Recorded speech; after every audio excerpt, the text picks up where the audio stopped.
আপনি কি return calculate করেন একজন নর্মাল ইনভেস্টরের মতো নাকি একজন বিলিয়নিয়ারের মতো? দেখবেন অনেক ইনভেস্টর শুধু অ্যাভারেজ রিটার্ন দেখে খুশি হয়ে যান, কিন্তু মার্কেট কখনো স্ট্রেট লাইনে চলে না। এখানেই হয়ে যায় সবচেয়ে বড় ভুল। বিলিয়নিয়াররা কি বোঝেন? রিটার্ন অ্যাড হয় না, কম্পাউন্ড হয়।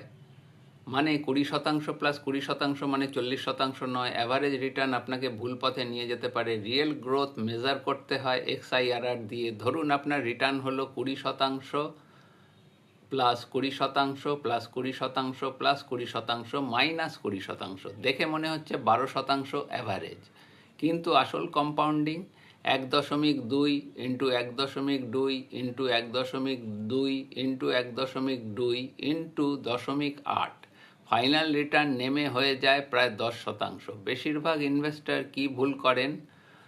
ডাউনসাইড প্রোটেকশন থাকে না, মার্কেট হাই হলে রিব্যালেন্স করেন না, নন লিনিয়ার মার্কেটে লিনিয়ার রিটার্ন আশা করেন। স্মার্ট ইনভেস্টররা কি করেন? মার্কেট উঠলে প্রফিট প্রোটেক্ট করে অ্যাসেট অ্যালোকেশন, নিয়মিত রিব্যালেন্স করে ফ্র্যাগ অ্যাপ্রোচ, PRAG। মার্কেট ডাউন হলে ইনভেস্ট চালিয়ে যাওয়া, SRP মাইন্ডসেট। আপনার পোর্টফোলিও কি ঠিকভাবে গ্রো করছে, না শুধু নাম্বার দেখে আপনি সন্তুষ্ট? রিভিউ লিখে DM করুন, আপনার পোর্টফোলিও অ্যানালাইজ করে দেওয়া হবে। মিউচুয়াল ফান্ড ও মার্কেট ইনভেস্টমেন্ট ঝুঁকির অধীন। পাস্ট পারফরমেন্স ভবিষ্যতের গ্যারান্টি নয়। ধন্যবাদ, নমস্কার, সকলে ভালো থাকবেন।